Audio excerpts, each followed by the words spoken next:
नमस्कार। नमस्कार सभी को। नमस्कार। आइए आप सभी का स्वागत है हमारे YouTube चैनल ज्ञान गंगा में। हमारी चल रही थी राजस्थान का भूगोल, कल ही शुरू किया था, तो एक बार दोबारा उसकी रीडिंग मार देते हैं फास्टली। भारत का भूगोल,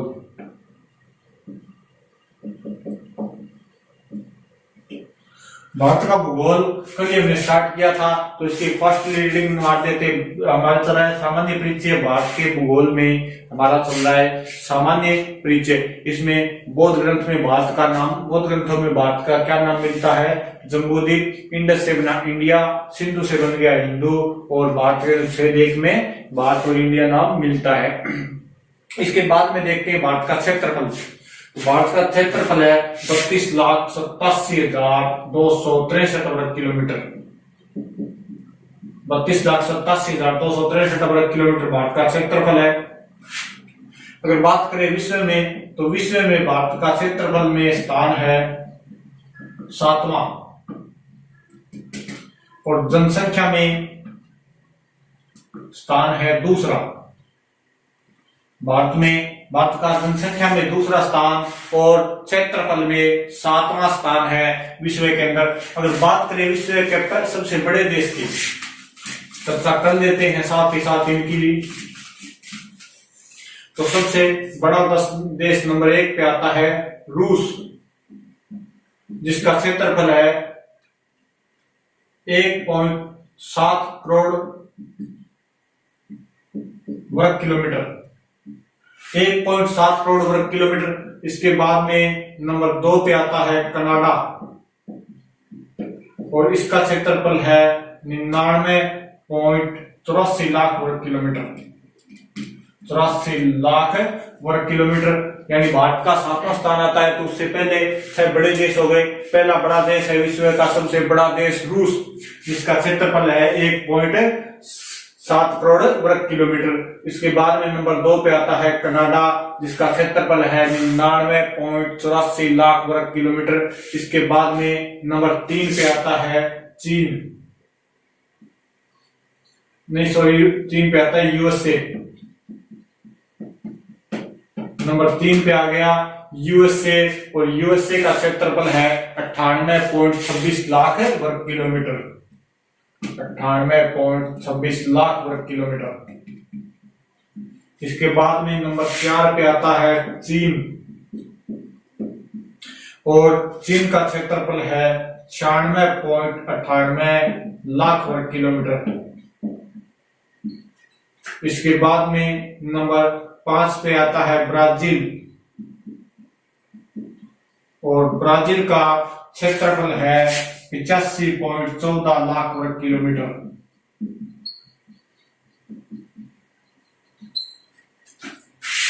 नंबर 6 पे आता है ऑस्ट्रेलिया,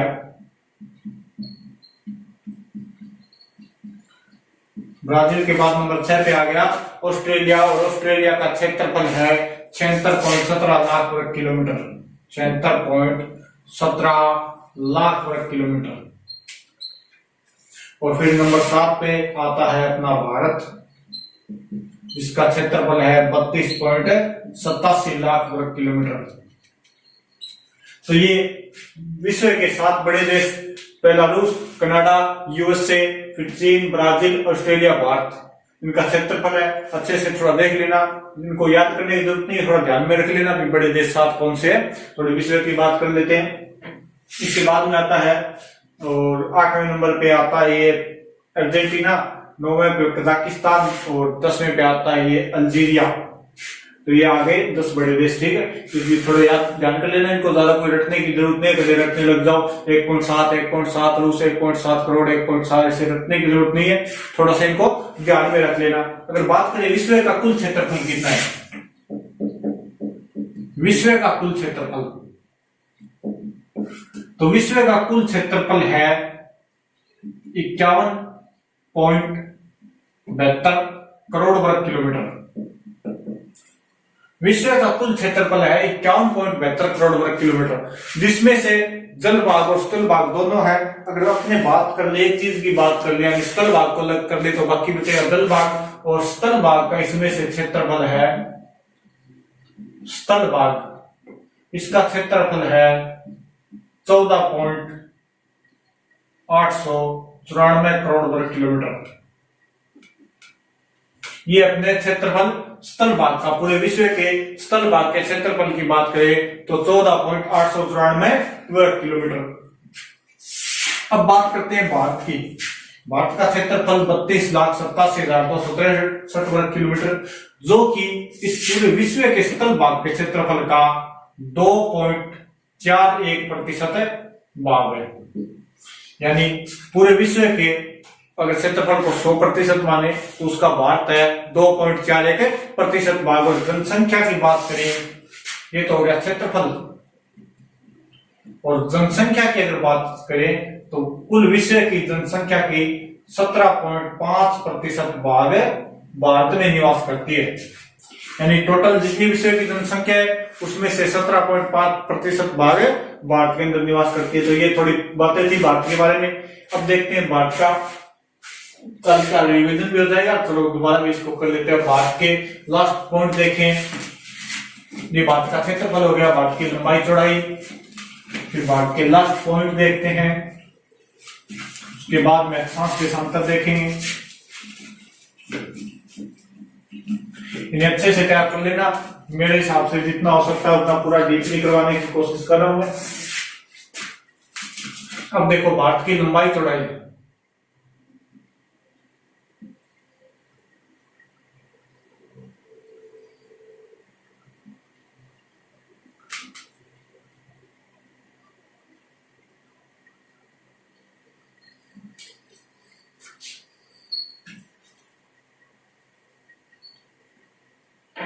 अगर बात करें भारत की लंबाई चौड़ाई की तो भारत ऐसे लंबा है, यानी कि 3,2,1,4 किलोमीटर, यानी 3214 किलोमीटर। और ऐसे कम लंबा है, यानी इसे चौड़ाई मान सकते हैं 2,9,2,9,3,3 वर्ग किलोमीटर, यानी 2933 किलोमीटर भारत की लंबाई। उत्तर से दक्षिण होगी 3214 और पूर्व से पश्चिम हो गई 2933 वर्ग किलोमीटर, 33 किलोमीटर।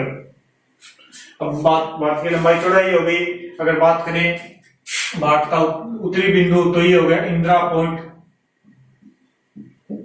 इंदिरा कोल, उत्तरी बिंदु इंदिरा कोल, ये हो गया यहाँ पे अंडमान निकोबार द्वीप समूह में पड़ता है इंदिरा पॉइंट। यहाँ पर अरुणाचल प्रदेश में पड़ता है, अरुणाचल प्रदेश के अंदर पड़ता है कीबुथ।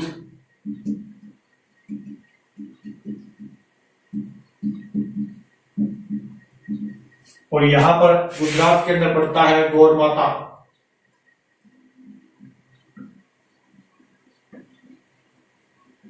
ये हो गया अपना जम्मू कश्मीर के अंदर हो गया। तो ये उस बात का सामान्य परिचय था। अब देखते हैं अक्षांश और देशांतर। बात करें अक्षांश देशांतर की, तो कल अक्षांश देशांतरों के बारे में बता चुका हूं। फिर बात करते हैं सीधे अक्षांश की, अक्षांश रेखाओं की बात करते हैं।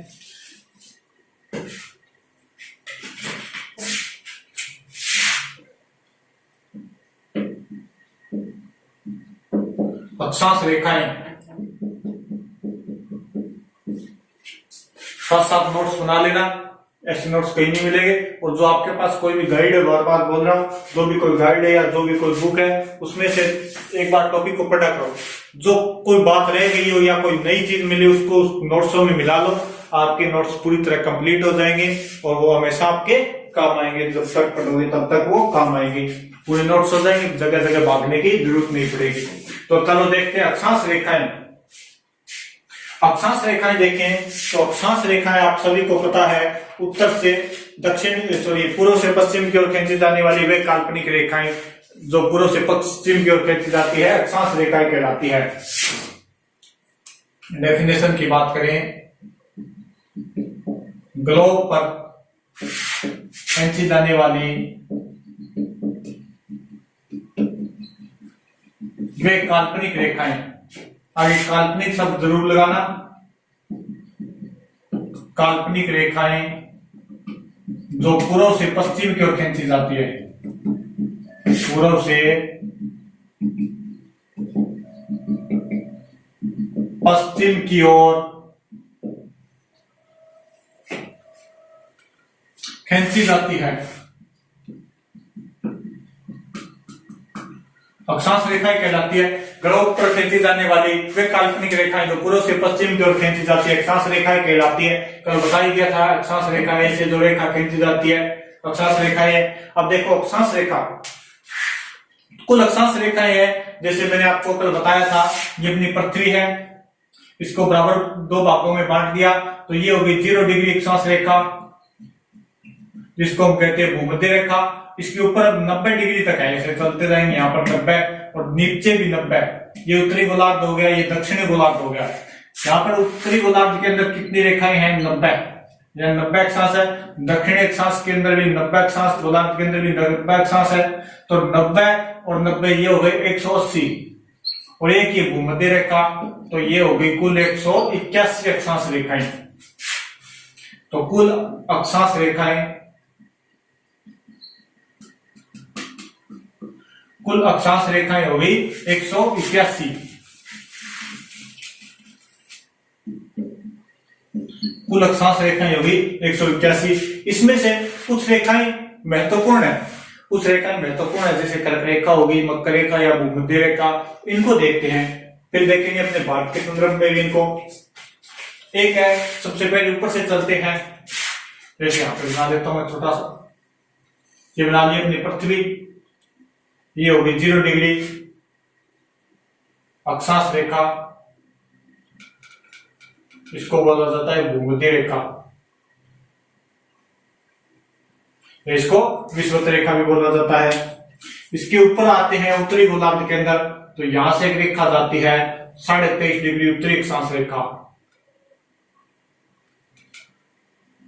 इसको बोला जाता है कर्क रेखा।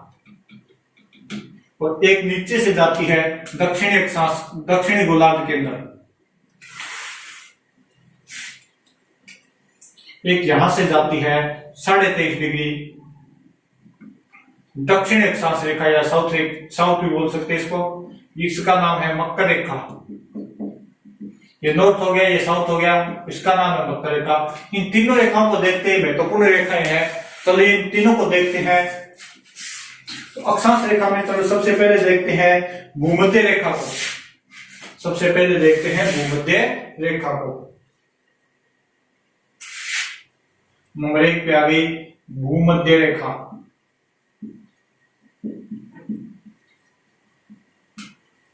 जीरो डिग्री अक्षांश को भूमध्य रेखा कहा जाता है, यानी कि पृथ्वी को दो बराबर भागों में बांटने वाली रेखा भूमध्य रेखा होगी। तो ये होगी 0 डिग्री अक्षांश।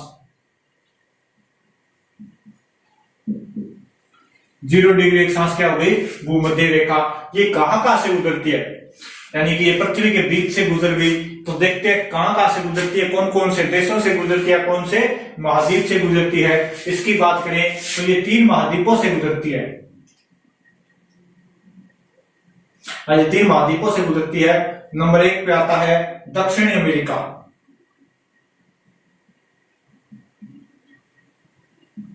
दक्षिणी अमेरिका, और दक्षिणी अमेरिका के कौन कौन से यानी देशों से गुजरती है, दक्षिणी अमेरिका महाद्वीप के कौन कौन से देशों से गुजरती है, इसकी बात करें तो ये गुजरती है इक्वाडोर,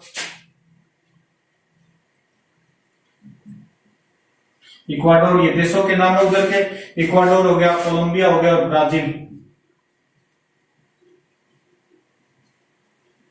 कोलंबिया और ब्राजील, इन 3 देश है दक्षिणी अमेरिका महाद्वीप के जहां से भूमध्य रेखा गुजरती है, इक्वाडोर, कोलंबिया और ब्राजील। इसके बाद में नंबर 2 पे महाद्वीप आता है अफ्रीका महाद्वीप। अफ्रीका महाद्वीप, इस महाद्वीप में सबसे ज्यादा देश है, तो यहां से ज्यादा जगहों से गुजरेगी। अगर अफ्रीका महाद्वीप के देशों की बात करें तो यहां से आता है, एक आता है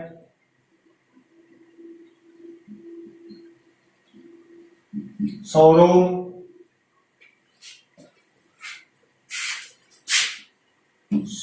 साओरोम हो गया, प्रिंसिपे हो गया, साओरोम, प्रिंसिपे, गबोन, ये देशों के नाम अफ्रीका महाद्वीप के।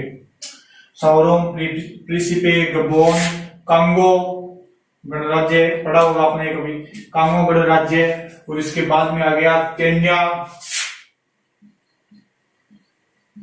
सोमालिया,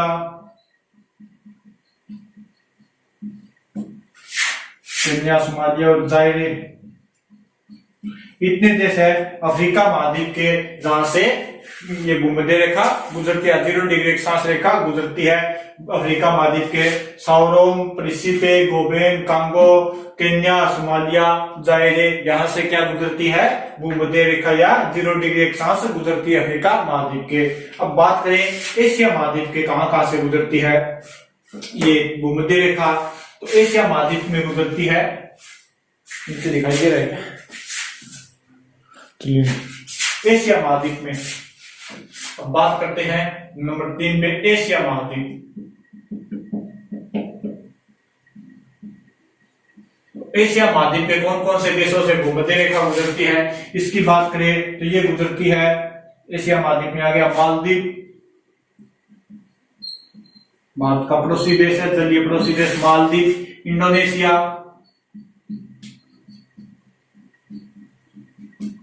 और किरिबित,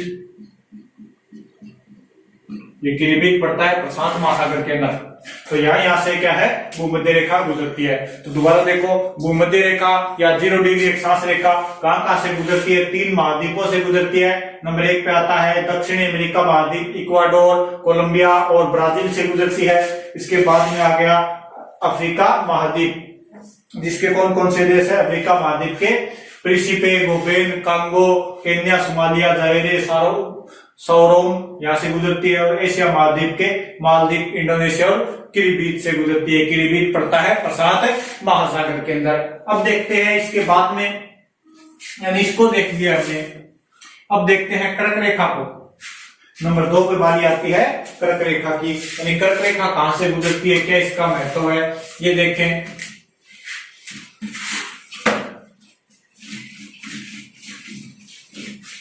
ये थोड़ी वर्ल्ड ज्योग्राफी की बात है, लेकिन याद कर लेना, साथ साथ हो जाएगी, यहां से क्वेश्चन भी आ सकते हैं। अगर बात करें कर्क रेखा की, नंबर 2 पे आ गई कर्क रेखा।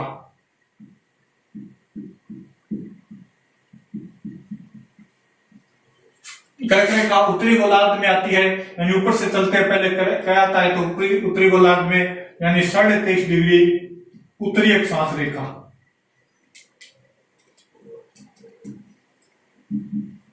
23.5 डिग्री उत्तरी अक्षांश रेखा हो गई कर्क रेखा। अब बात करें कर्क रेखा की, कि कर्क रेखा कहां कहां से गुजरती है, कर्क रेखा कहां कहां से गुजरती है, कौन कौन से देशों से गुजरती है, तो इसकी बात करें तो ये गुजरती है उत्तरी अमेरिका महाद्वीप से। उत्तरी अमेरिका महाद्वीप, उत्तरी अमेरिका महाद्वीप से गुजरती है। अब उत्तरी अमेरिका महाद्वीप में कौन कौन से देश आते हैं, इसकी अगर बात करें तो इसमें आ गया हवाई द्वीप, मैक्सिको,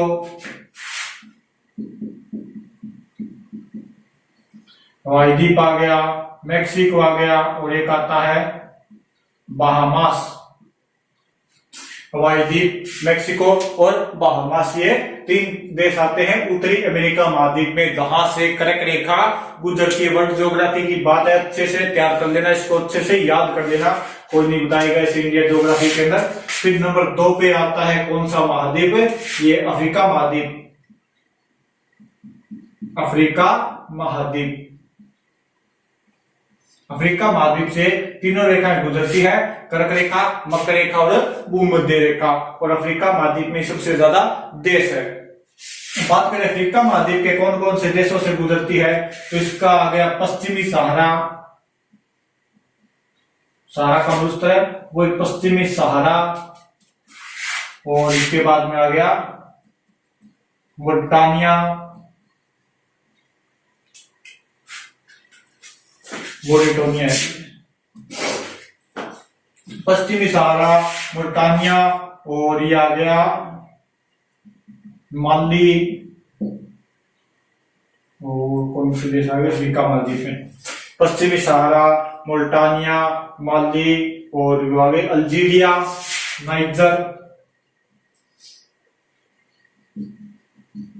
अल्जीरिया, नाइजर, मिस्र, चाड, अल्जीरिया, नाइजर, मिस्र, चाड, यहां से क्या गुजरती है, कर्क रेखा गुजरती है अफ्रीका महाद्वीप के अंदर। और इसके बाद में रहेगी एशिया, नंबर 3 पे आता है एशिया। एशिया महाद्वीप से कर्क रेखा गुजरती है।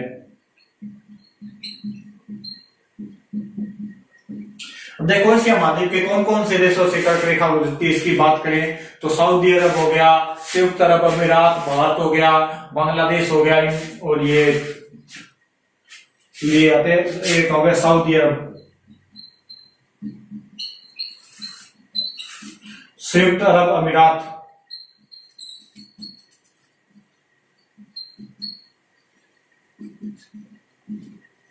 भारत हो गया,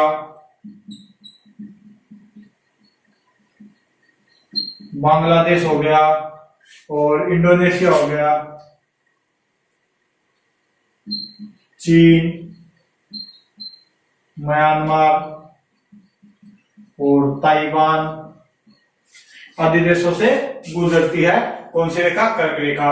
यानी एशिया महाद्वीप के सऊदी अरब, संयुक्त अरब अमीरात, भारत, बांग्लादेश, चीन, म्यांमार और ताइवान से कौन सी रेखा गुजरती है, कर्क रेखा।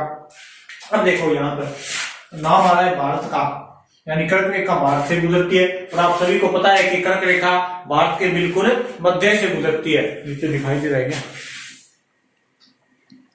कर्क रेखा भारत के बिल्कुल मध्य से होकर गुजरती है, यानी बिल्कुल भारत के मध्य से 8 राज्यों से गुजरती है। तो इसकी बात करें, ये थोड़ा ध्यान कर लेना, स्क्रीनशॉट लेना तो वो भी ले लो। कर्क रेखा किन किन देशों से गुजरती है। अब बात करते हैं भारत के अंदर कर्क रेखा, बात करें भारत के अंदर कर्क रेखा की, फिर बात करेंगे मकर रेखा की।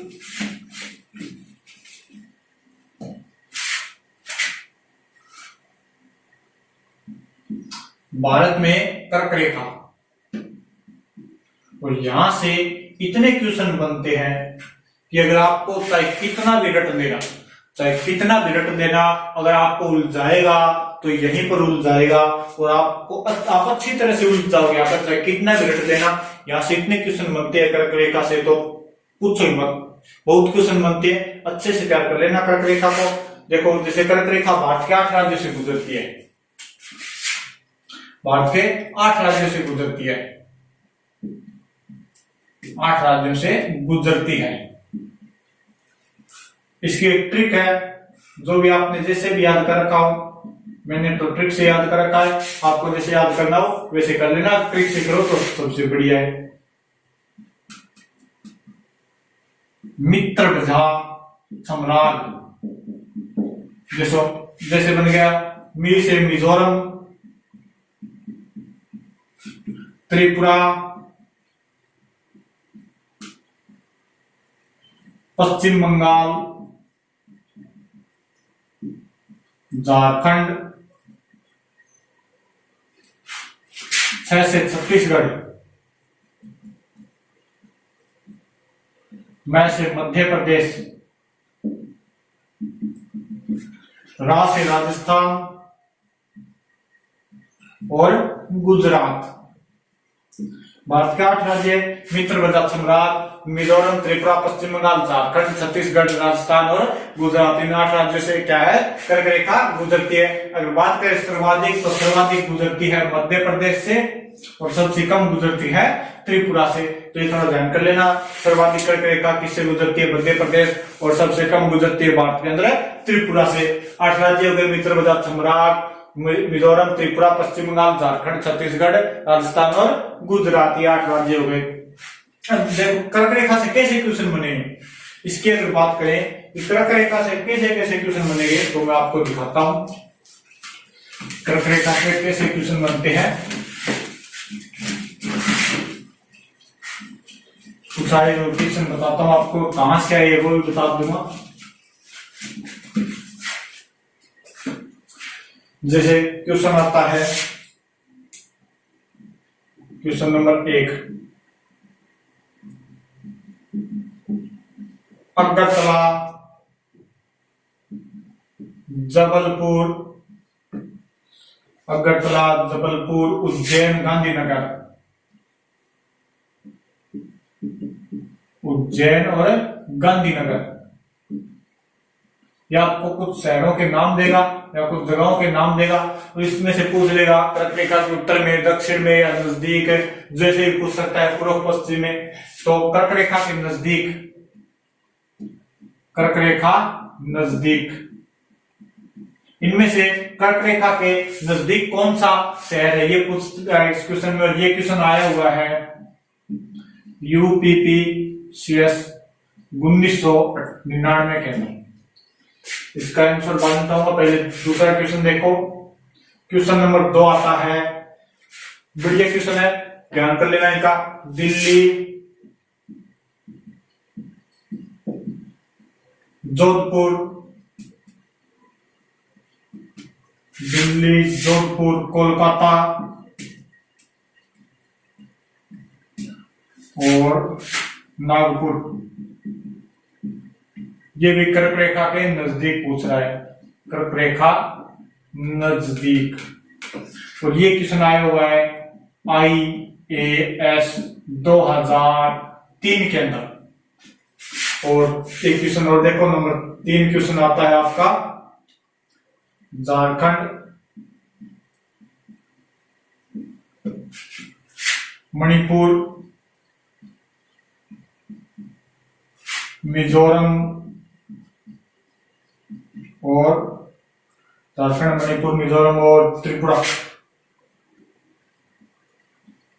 इसमें पूछ रखा है कि कर्करेखा के उत्तर में कौन सा स्थान है। जैसे कर्करेखा के कौन सा उत्तर में, मिजोरम, मणिपुर, त्रिपुरा, कर्करेखा के उत्तर में,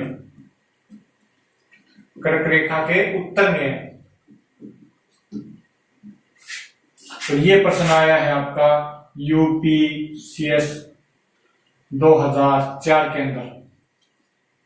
UPCS 2004 के अंदर देखो 3 क्वेश्चन ऐसे क्वेश्चन आते हैं कर्करेखा से, तो इनको अच्छे से तैयार करना है। चाहे कितना भी रट लो, वैसे क्वेश्चन आप कैसे पूछ सकता है, उत्तर में, दक्षिण में, पूर्व में, पश्चिम में, इसलिए थोड़ा मैप से तैयार हो जाएगा अगर कोशिश करोगे तो देखो पहला प्रश्न है, अगरतला, जबलपुर, उज्जैन, गांधीनगर कर्करेखा के नजदीक है। इनमें से यानी कौन सा कर्करेखा के सर्वाधिक नजदीक है, तो इसकी बात करें तो इसमें से है गांधीनगर। गांधीनगर कर्करेखा के सर्वाधिक नजदीक है। मैं आपको दिखा दूंगा कौन कौन से शहर कर्करेखा के नजदीक है, वो अलग से लिखवा दूंगा, तो थोड़ा उनको अच्छे से देख लेना। ये पूछ रहा है दिल्ली, जोधपुर, कोलकाता, नागपुर में से कौन सा कर्करेखा के नजदीक है, तो इसमें आ जाएगा कोलकाता। और इसमें पूछ रहा है कि झारखंड, मणिपुर, मिजोरम और त्रिपुरा में से कौन सा कर्करेखा के उत्तर में स्थित है, यानी कौन सा कर्करेखा के उत्तर में स्थित है, तो इसमें आ जाएगा आपका मणिपुर।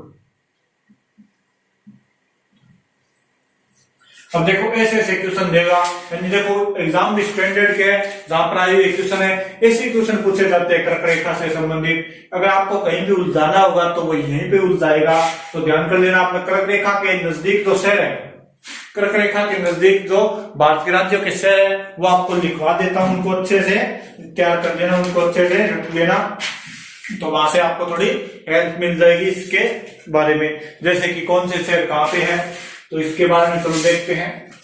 कर्करेखा के नजदीक शहर,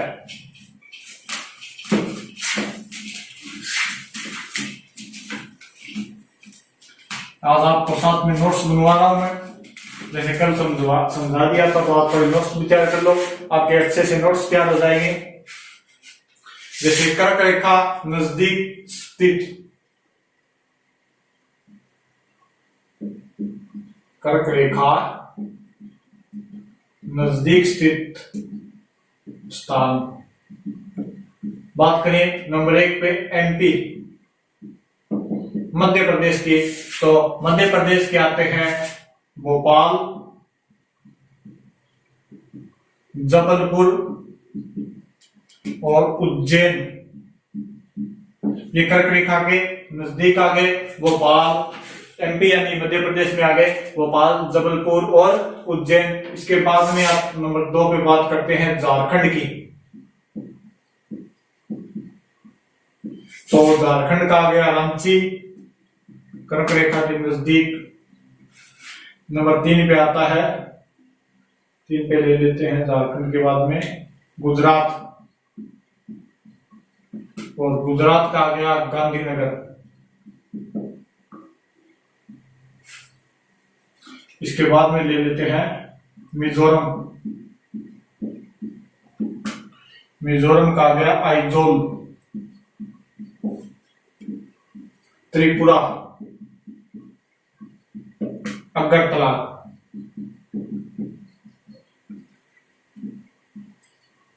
और पश्चिम बंगाल का आ गया कोलकाता।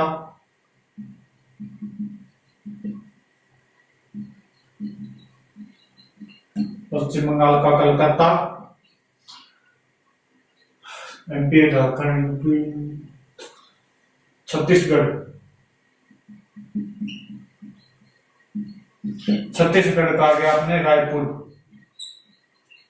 और बचा राजस्थान। तो राजस्थान के आपको पता है डूंगरपुर बांसवाड़ा से गुजरती है। राजस्थान की अगर बात करें तो डूंगरपुर और बांसवाड़ा से गुजरती है।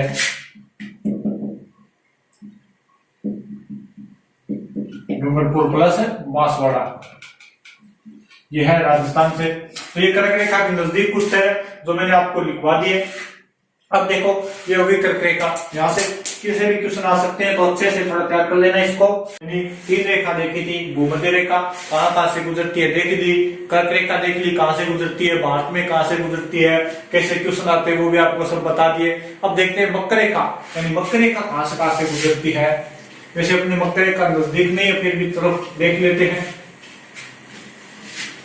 वर्ल्ड ज्योग्राफी के अंदर इसके क्वेश्चन आ सकते हैं।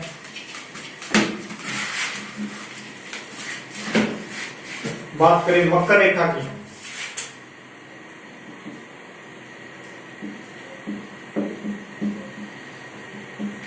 तो ये है 23.5 डिग्री दक्षिण अक्षांश रेखा।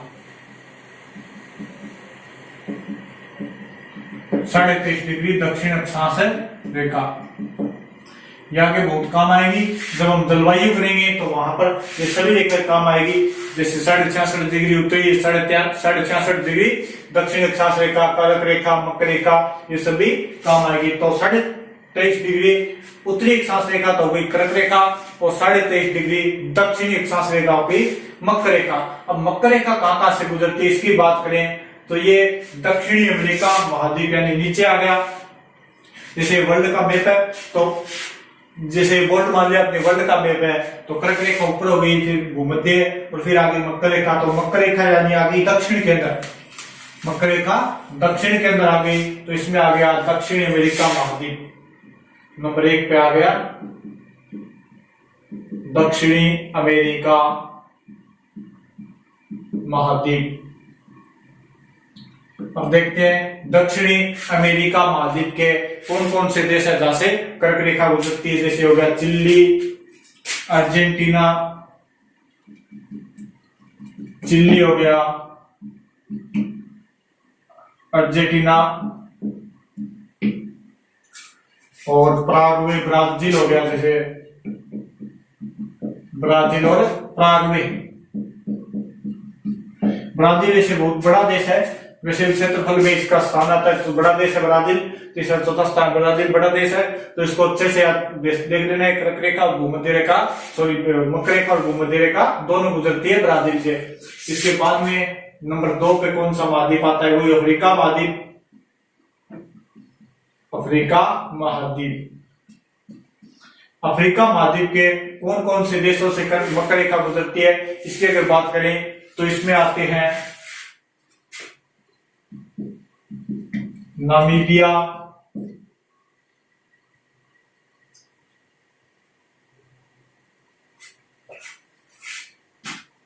अफ्रीका महाद्वीप में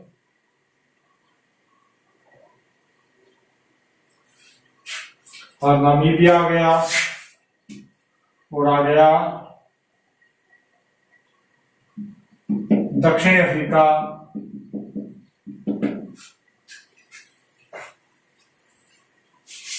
और नामीबिया, दक्षिणी अफ्रीका और मेडागास्कर। जैसे दक्षिण अफ्रीका महाद्वीप में आ गया नामीबिया, दक्षिणी अफ्रीका और मेडागास्कर, ये सभी आ गए दक्षिण अफ्रीका महाद्वीप में। इसमें एक और आता है, वो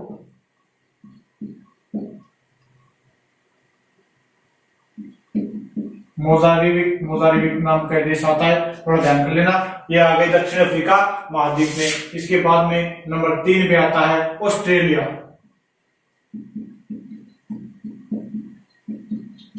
ऑस्ट्रेलिया महाद्वीप से कौन कौन से, यानी नीचे रह गया ऑस्ट्रेलिया महाद्वीप, यहाँ जैसे वर्ल्ड कप में पैमाने तो यहाँ पर रह गया, तो यहाँ से गुजरती है।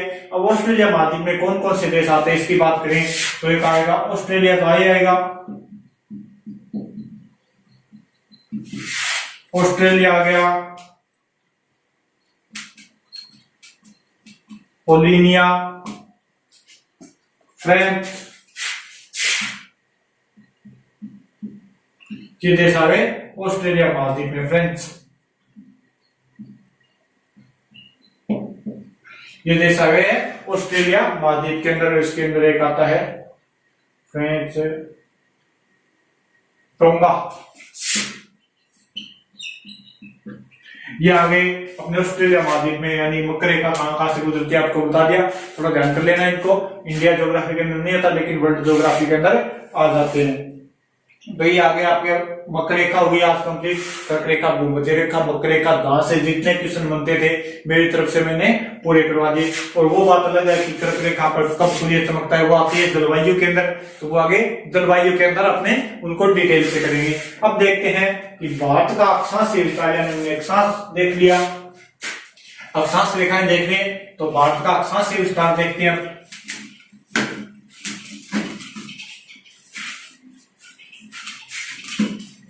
इससे पहले देशांतर और देख लेते हैं, फिर भारत का अक्षांश और देशांतर दोनों एक साथ देख लेंगे। तो ये थे अक्षांश रेखाएं। अब देखते हैं देशांतर।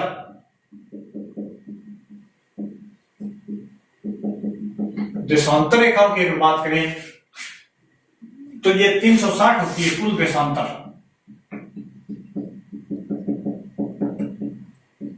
360 होती है कुल देशांतर रेखाएं। और बात करें अगर भारत कौन से देशांतर में आता है, तो भारत आता है पूर्वी देशांतर के अंदर, यानी उत्तरी अक्षांश और पूर्वी देशांतर के अंदर आता है। और इसके बाद में वो बता ही दिया था, कोणीय स्थिति देखे तो ईशान कोण में आता है भारत विषय के। अब अगर बात करें 0 डिग्री अक्षांश रेखा की, 0 डिग्री देशांतर रेखा की, तो ये 0 डिग्री देशांतर इंग्लैंड के ग्रीनविच शहर, लंदन के ग्रीनविच शहर से गुजरती है। लंदन के ग्रीनविच शहर से गुजरती है, तो इसको बोला जाता है ग्रीनविच रेखा। इसको एक नाम और दे दिया गया फिर ग्रीनविच रेखा। एक आती है 180 डिग्री देशांतर रेखा। ये 180 डिग्री 0 डिग्री देशांतर रेखा ग्रीनविच शहर, लंदन के ग्रीनविच शहर से गुजरती है। यहां से विश्व का मानक समय लिया गया है, विश्व का मानक समय, विश्व का मानक समय लिया गया यहां से 0 डिग्री देशांतर रेखा का, तो इसको मानक समय रेखा भी कहा जाता है। एक आती है 180 डिग्री देशांतर रेखा, इसको बोला जाता है अंतरराष्ट्रीय तिथि रेखा। अंतरराष्ट्रीय तिथि रेखा ये हो गई विश्व का मानक समय रेखा 0 डिग्री देशांतर, ये होगी 180 डिग्री अंतरराष्ट्रीय तिथि रेखा। यहाँ से विश्व की यानी पूरी दुनिया की तिथि निर्धारण की जाती है। और इसको 8 मोड़ दिए गए, इसके अंदर 8 मोड़ों से ऐसे करते करते ले जाया गया है। ये कहीं भी स्थल भाग से नहीं है, 8 मोड़ देके इसको पानी से गुजारा गया, यानी समुद्रों से इसको निकाला गया है। और वो भी काल्पनिक रेखा है, कोई जैसे रेखा है नहीं, काल्पनिक रेखा मानी हुई है। और ये 180 डिग्री देशांतर रेखा अंतरराष्ट्रीय तिथि रेखा। अब देखते हैं भारत का अक्षांश व देशांतर। भारत का अक्षांश व देशांतर।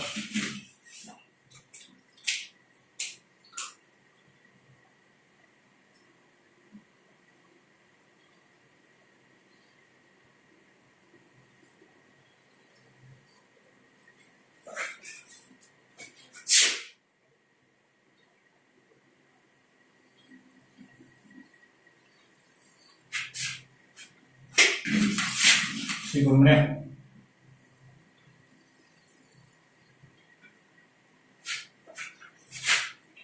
ठीक ठाक है भी सब बढ़िया है। अपन एक बार काम चलाना ठीक है। ये मान लिया अपना भारत है, ये हो गया उत्तर, ये हो गया दक्षिण, ये हो गया पूर्व और ये हो गया पश्चिम। तो देखो भारत को अक्षांश देखा, पहले अक्षांश और देशांतर देखा। तो अक्षांश आठों स्टार्ट होगा।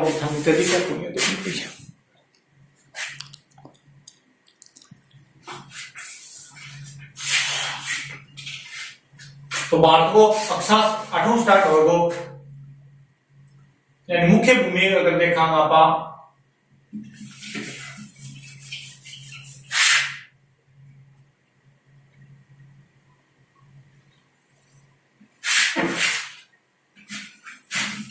चलो थोड़ा छोटा बना देंगे।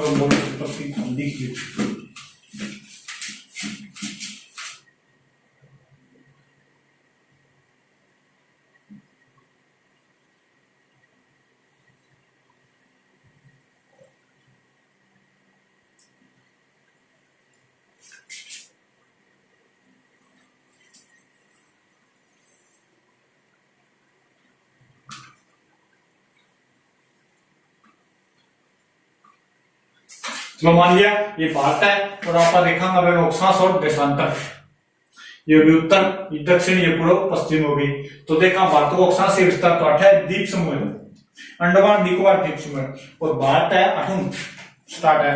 तो 8 अंडमान निकोबार द्वीप समूह के अंदर भारत को अक्षांश देखा तो 6 डिग्री 4 मिनट उत्तर में यानी उत्तरी गोलार्ध में, तो उत्तरी अक्षांश से 8 तक 37 डिग्री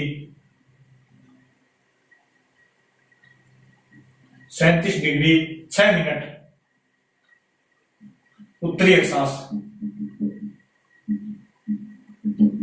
भारत का अक्षांश से विस्तार 6 डिग्री 4 मिनट उत्तरी अक्षांश से 37 डिग्री 6 मिनट उत्तरी अक्षांश। अगर मुख्य भूमि की बात करा तो 8 कन्याकुमारी हो जाएगी 8 डिग्री 4 मिनट वही उत्तरी अक्षांश से 37 डिग्री 6 मिनट उत्तरी अक्षांश।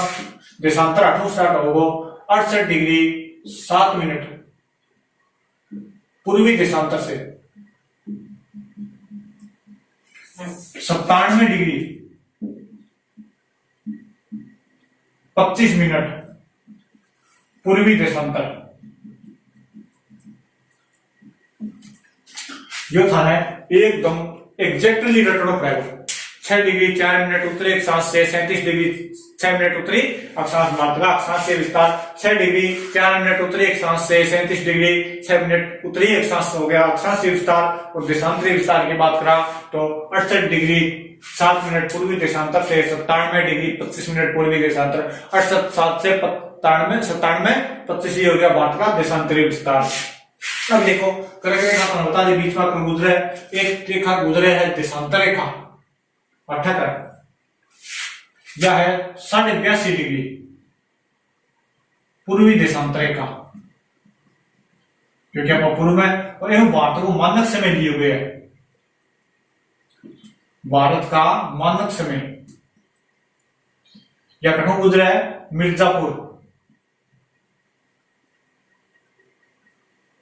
मिर्जापुर के नैनी नामक स्थान से।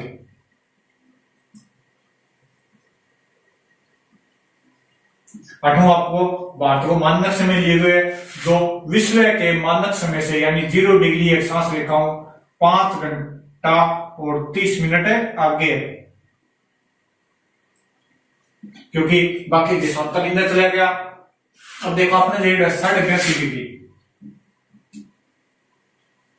यह अपना के मानक समय रेखा है 82.5 डिग्री पूर्वी देशांतर अपनी मानक समय रेखा है। अब देखो एक देशांतर ने पार करांगा तो 4 मिनट, अगर पूर्व में चलांगे तो 4 मिनट बढ़ेगी, पश्चिम में चलांगे तो 4 मिनट घटेगी। आप पूर्व केंद्र मान लियो 0 डिग्री देशांतर है, वे ऊपर के है अभी 1 बजे, फिक्स 1 बजे है, तो अपन पूछ रहे कि आपने भारत को समय क्यों हो, या अपन भारत को देंगे और अपने कोई भी अक्षांश देशांतर दे दे कि देशांतर पर कितना समय होगा, तो देखो आप कितना आगा, आप 82.5 डिग्री आगा, एक देशांतर ने पार करने में आपको पूर्व में तो बढ़ागा तो 4 मिनट लगेगी, तो गुणों कर जाएंगे 4 मिनटों, तो ये आज लमसम 330 एग्जैक्टली आज 330 मिनट, और अगर घंटा बदलाना तो 5 घंटा और 30 मिनट आ गया, यानी कि आप विषय का मानक समय हो 5 घंटा 30 मिनट आ गया।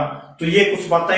अब एक बात और देखिए, रेखा 82.5 डिग्री रेखा कठोर कठोर गुजरा है, तो यह गुजरा है कौन सा नजदीक से, यानी 82.5 डिग्री के नजदीक, ये पूर्वी देशांतर है, इसके नजदीक कौन कौन से आते हैं, तो इन नजदीक आ गए उज्जैन, होशंगाबाद, और उज्जैन आ गया, होशंगाबाद आ गया, हैदराबाद आ गया, भोपाल, लखनऊ और बेंगलोर,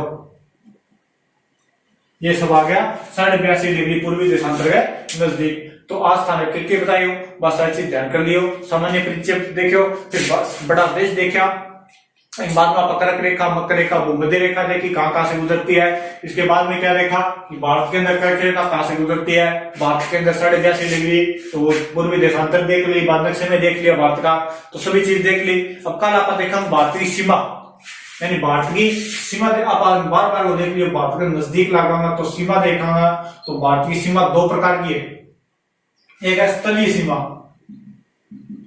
15,200 और एक है तटीय सीमा 6100 किलोमीटर, या अगर द्वीप सहित करा तो 7515 किलोमीटर। तो एक बात आप काल करांगा, कल आप देखांगा भारत की सीमा, ये बात हो थोड़ा सामान्य परिचय हो, अक्षांश देशांतर तो कंप्लीट कर लिया, अच्छी तरह याद कर लियो, अच्छी तरह ने रट लियो, 2-4 बार वीडियो ने देख लियो, और सीमा देखांगा पापा, तो थोड़ा शेयर कर दीजिए, कमेंट कर दियो, और चैनल सब्सक्राइब नहीं किया चैनल सब्सक्राइब कर लियो। Okay, thank you, bye.